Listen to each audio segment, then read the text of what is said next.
Okay, let's dive right into this. Welcome to today's explainer, put together specifically for all of you focused medical learners out there gearing up for the MSRA.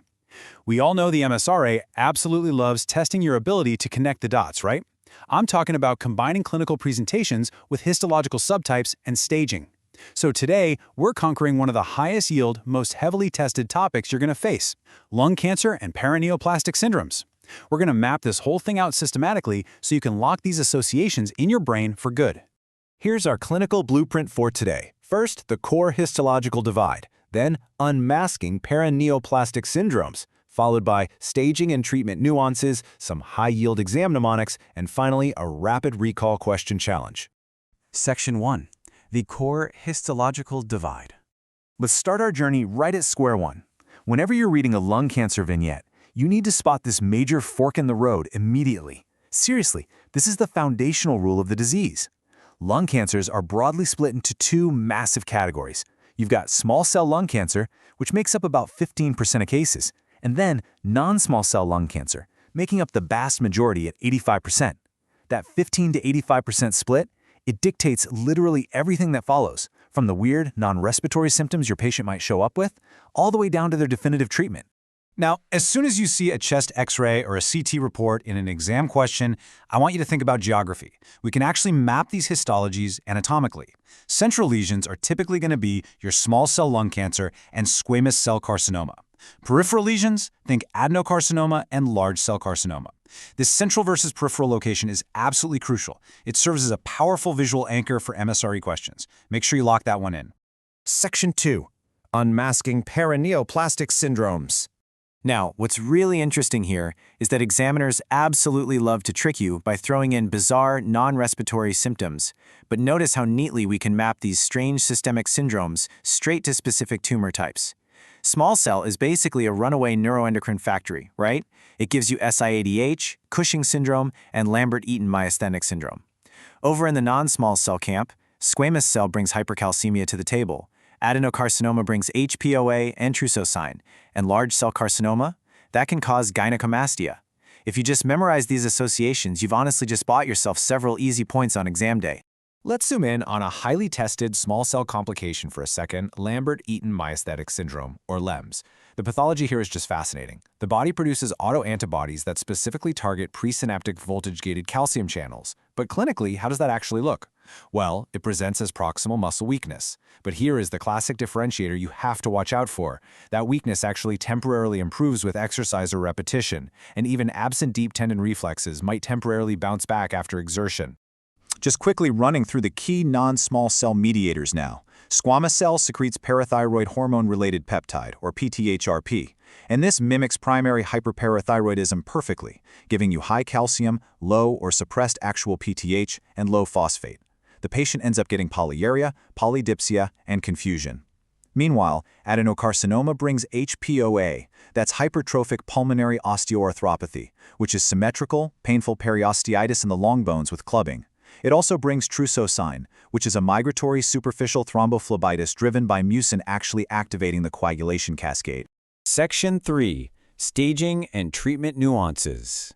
So, we've diagnosed the cancer, we've identified the syndrome, and now we have to treat the patient. And staging dictates completely divergent paths.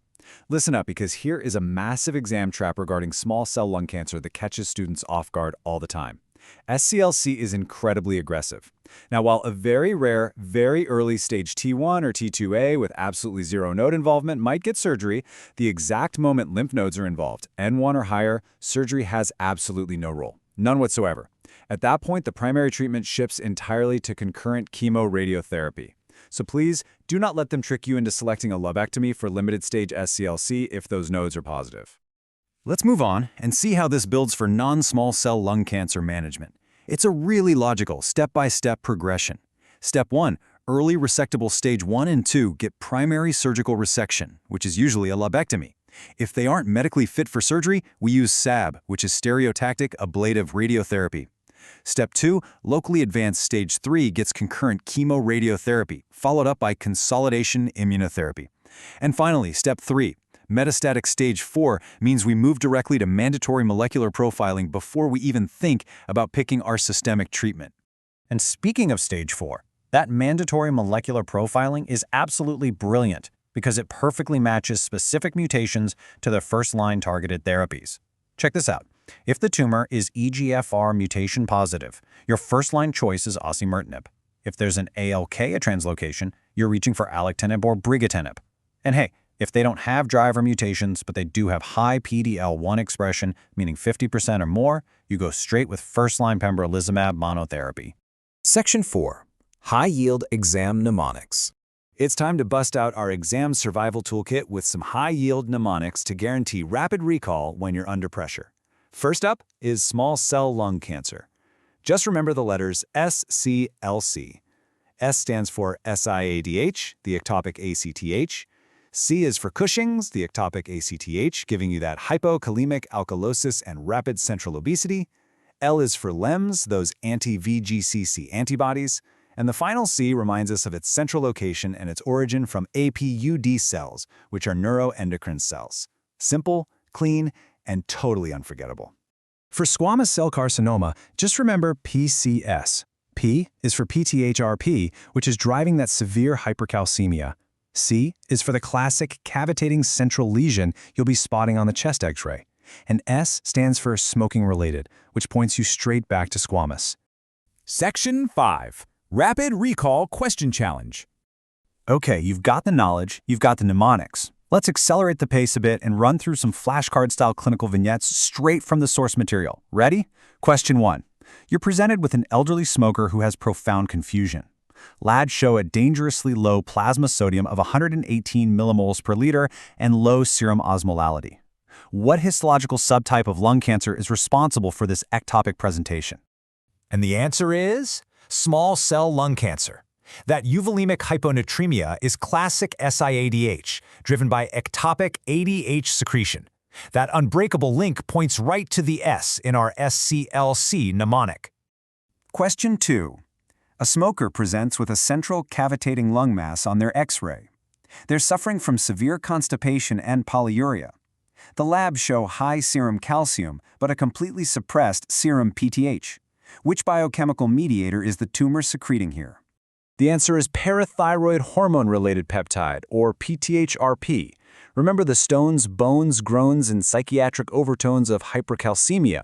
Well, because the actual PTH is suppressed, we know that tumor itself is doing the heavy lifting by secreting this mimic peptide, classic squamous cell presentation.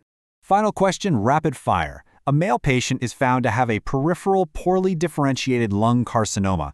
He suddenly develops painful bilateral breast tissue growth. What specific tumor marker is being ectopically produced here? The answer is beta-HCG. This ectopic production by large cell carcinoma is exactly what drives the gynecomastia in male patients. You absolutely nailed that. Think about it for a second. If you can take this massive, intimidating topic, the histological fork in the road of lung cancer, and break it down into a clear, easily navigable map, how many other complex medical topics can you structure just like this to completely conquer the MSRA? The real secret here is structured visual mapping, applying exactly what we've just mapped out today. Keep building those cognitive filing cabinets, stay focused, and I will see you in the next explainer.